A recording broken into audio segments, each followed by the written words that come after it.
people don't. A lot of black women don't really see that. I'm not trying to be mean, but Just a lot of say it. yeah, a lot of them Say don't. it. A lot of them basically think that, like I said, you give a black woman a tool, they're basically taught through the years that they don't really need a man. They basically got the government, they basically got what they need, they don't need anything else. And that's really sad, and basically that's why women are taught not to basically give a man respect. Yeah, bottom line, that's what it is. It's unfortunate. I've seen it happen. I mean, it is what it is. Yeah, I think it's situational. No, I agree. Because I'm like a agree. little bit sensitive to that because you know, I grew up just with my mom. I ain't had no father. Right. My mom was a strong black woman. What year was that? What era was that? Because you have to look at it. If you No, that's what I'm saying. From the 60s Yeah, and 70s, it's that was 70s, valuable 70s, black women. 80s, You gotta look at the 70s, difference. 80s, yeah. These even 20th 90s. Yeah, century 70s, 80s, women and do 90s. not want to So, follow. They Like want to follow it's suit. definitely like, you know, it's situational, it's errors, whatever. But you know, some people they didn't grow up that way. They grew up Right. just all they know is their moms. You know Right. what I mean? I don't know those. Do you I don't know? know. Do you I don't know know if your those mother strong black wanted people. to have You know a what man I in mean? her I'm life? just, huh? Was your father, if you don't mind sharing, but did your mother want that partnership?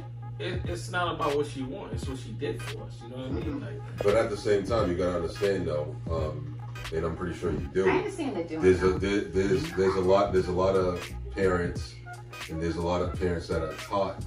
Obviously, like women naturally do teach their kids to be very independent, to not have to worry about it. But we're talking about, what I'm trying to say is, I feel like parents do that because the majority of the time, they're basically saying that they don't want that other half there. no, I get Right, that. and again, like the problem that I have with that is it comes to a point where it can become overbearing at times when you have basically, like, again, like I'm married, and I was actually in a relationship that clearly this woman basically just wanted me for monetary Devalued gain, you. and that's what it was. They did not care whether I was basically with my kids. They basically was like, how much money you bring home? Yes. And the fucked up thing about that is because I was in a similar situation, but the fucked up thing about that is, okay, if you have a situation and especially with my situation where moms didn't want Pops to be involved in the situation or whatever, my mother was not dependent on the system. She went out there, she did what she had to do or whatever. Right. But on the flip side, the system is set up where, okay, moms don't want Pops to be a part of the situation. The system's like, okay, how can I support you to take care of what you want to take care of? Yep. Oh, word? I can get this, I can get that, I can get the third. Where it teaches you. the system No, not only teaches you, but it also empowers you to be like, I don't need this nigga in my Exactly. in But my also life. emasculates your because- young boys. If you have young boys, it shows them that mom or a woman is always going to take care of everything. So what do I need to do as a man? Nothing besides exist. Well, Yep. what mom teaches you, and it's very These young scary. boys But do if not have you have a this system, Yes, yes. but if you have a system that's designed, is also empowering you to keep the father excluded. Because there's one situation where if the moms make a conscious effort as far as I don't want the father to be included, but she's still out there busting her ass, working a 9 to 5 or even 11 to 7 to provide for a family, that's one situation. That's different, yeah. But if you have a situation where mom's like, I don't want Pops to be included, but she's bitter because Pops moved on, Yeah. how can I get That's a back lot. at him? That's a lot of That's Child support. Child support. And the system supports that bullshit Yeah. and be like, you know what? Nah. As long as you keep coming up with that paycheck, then you better come on time. That's all I care about. Yep. So what you want to be involved in? It's like, my main concern is you need to be on top of them They payments. got money. You need to make sure because it's in the mother's interest. We're not talking about the child's interest, but it's in the mother's interest. Yeah. And she's pissed at you because you've moved on. You're doing what you're going to be doing in the right way, not including her in that. Now fuck that. This nigga owes me child support, $1,500 a week, but I'm only making like $600. Nah, Nigga, I said you gotta pay $1,500. I that. don't care. And the court is like, nah, you gotta pay that, B. You know what I'm saying? It's different situations because, again, personal experience. My mom's like, yo, your choices, either be with me or go back to your wife. Pops chose, I'm going back to my wife. Okay. You don't need to be involved in his life. And I'm angry about that to this day. You don't need to be involved in his life. I got this. My mom's could have been like, well, child support. You owe this, that. No, my mom's like, nah, fuck that. You pick up some extra hours of bringing the women. I'm gonna do what I can, boom, boom, boom. I'm gonna take care of me and mine. And I'm the 5th of 5. I'm the youngest of 5. Mom's getting cracking. Mom's, yo, to my mother's credit, and on a personal level, this is the 6-month anniversary of my mom's passing. Salute. But I gotta say this. Red Soul Cup.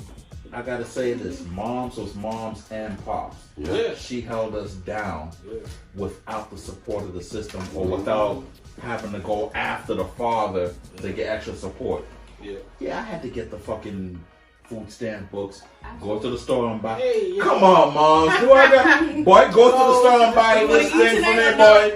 Or go to the church and get that big block of government cheese, which made the illest pizza and the illest. But she did what she had to do to make sure we were taken care of. I had the Bobos. But I definitely had the Bobos. But I had to. I made it to school. I don't care what them boys want. You want the Adidas? Go get a job and buy them Adidas, which is what I ended up doing. But moms did that shit solo and didn't have to depend on getting child support from pops. That's right. Did she have to go to welfare? Yeah, she did go to welfare, but she didn't abuse it. Yeah, that's She did it to make sure that her kids were taken care of. Yeah. Versus other situations where he moved down to Tashika, child support. You know what I'm saying? Crazy. So, It's like, and that's how, I've known Rick, you guys don't know, but I know Rick since we was kids. kickball days. You know each other. Mary E. Curly. And that's like one of the main things we have in common. All of our friends grew up with moms and pops. But you know what's so funny is they're more dysfunctional than we are. You know what I mean? So it doesn't matter like if you have moms and pops there. It's all about how you talk, what values you're taught, and how you come out of it. You know what I mean? Sometimes it doesn't.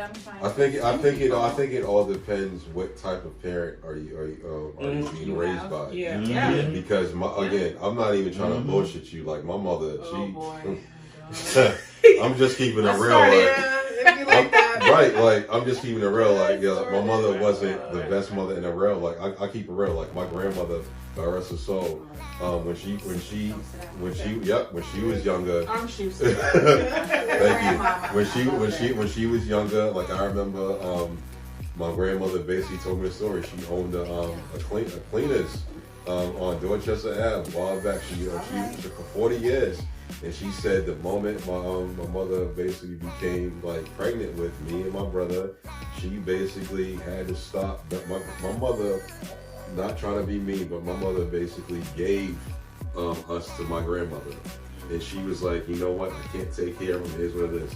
My grandmother basically retired as an owner to take care of us and went on welfare. Just to take care of us. And I didn't know that until I got much older, and I started seeing the pain in my grandma's eyes. And I'm like, what's good? And she told me, she was like, listen, she was like, it hurts that your mother is not taking care of you guys. And she broke it down, and she was like, listen, she was like, your dad wasn't shit, and she explained to me, I'm not going into it, she kept it real. She was like, listen, I took care of you guys. She said, I remember the day when, matter of fact, you were born. She was like, she came by my house in Franklin Hill. She was like, you want your grandkids? She walked up with my dad, and that was it. So my grandmother basically was like the sole provider. And she told me, like, for real, she was like, listen, she was like, regardless, she was like, do not ever treat your kids like that. She was like, do not ever, she was like, if you have kids, make sure you raise them by any means. I have kids now. I love to help my children, but again, given situations, it's been really difficult for me to. Yeah, it's a lot of obstacles and the thing is, I always have my grandmother in the back of my mind, like no matter what, take care of your kids, take care of your kids. So the ancestors, right? And the problem that I have with this is, like I said, a lot of people see having kids in general is a disadvantage. I see it as a privilege, in my opinion. I don't mind having my kids around, and that's the problem. Everybody thinks it's a burden to have kids. It's stupid to think that. Like when I just had my daughter a month ago, I was happy as shit, and I'm still happy. And I don't understand why these men or these even I'm gonna say mothers in general that basically be like, all right, you having kids, how you gonna pay for it? Really?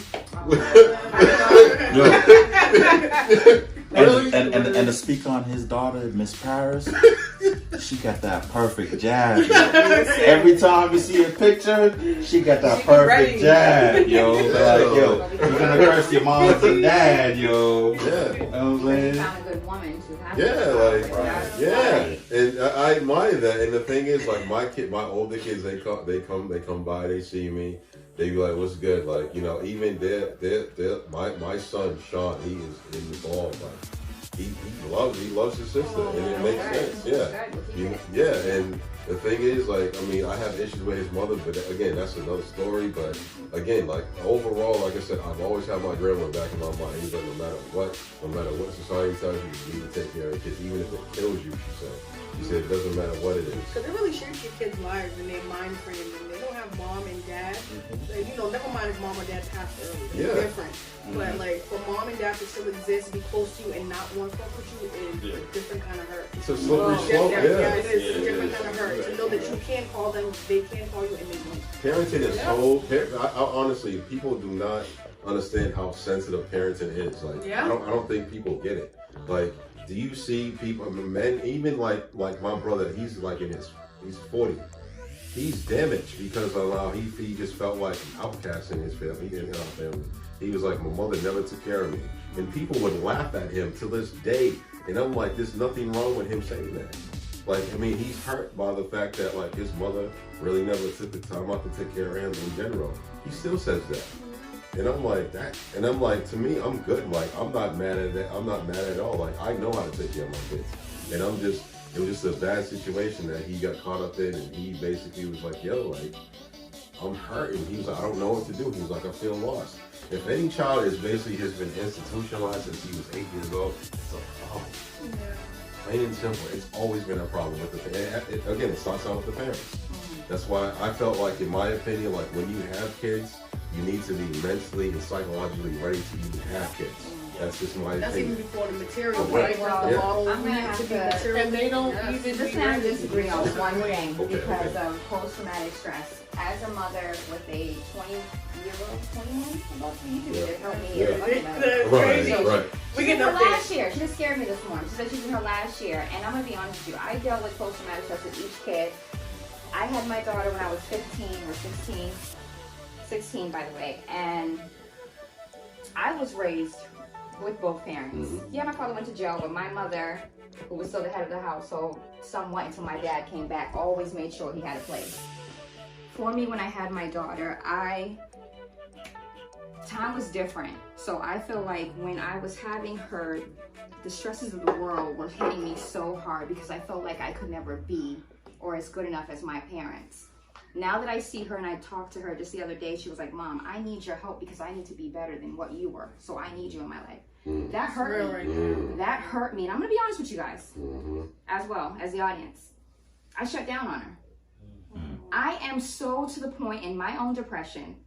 I am tired of my mortgage. I am tired of the bills, loans, and etc. That I shut down on my child, and I couldn't be there for her at that very moment to let her know that you will have that mother that will be better, that will be strong enough and honest enough to let you know the rights and wrongs of the world. I had to basically put myself on a timeout for a little bit, reevaluate everything. Because I feel like I haven't been doing good enough for her. Even though that she tells me, Mom, look at me, I'm a senior in Northeastern. How many do you see black women? And I'm proud, but I still feel like it's not good enough. Both me and my husband do not feel like we're giving her enough. That is where my depression comes in. This world, and we need to address that. This world brings us into, they give us numbers, they segregate us, and they make us feel like men over here, women over here. They tell women, you need to out the man. They tell the man, be a woman. So for me, I am in my stage of how do I get her to be what she needs to be? Because remember, as children, it never stops. I don't care how old they are. They always need their parents. Yeah. Mm-hmm. And it just whole reevaluated everything. And I just wanted to say that with women more so, we go through a lot of depression, especially after we have a child. Yeah. We go through this part of Postpartum. this worrisome, and sometimes women don't even want to be a mother anymore. Yeah. And you have the man that will stay and stick around when they know that relationship is not well, but they do it for the child, and they are suffering too. Now you have two suffering parents. That's just what I wanted to bring, because That it's makes just sense. it's an eye opener as to how many parents are really not happy within themselves, but they go and they put on this shell and they walk 24/7, and you think that they're actually happy, and they're not. That is what I'm just putting out to the table. That is so valid.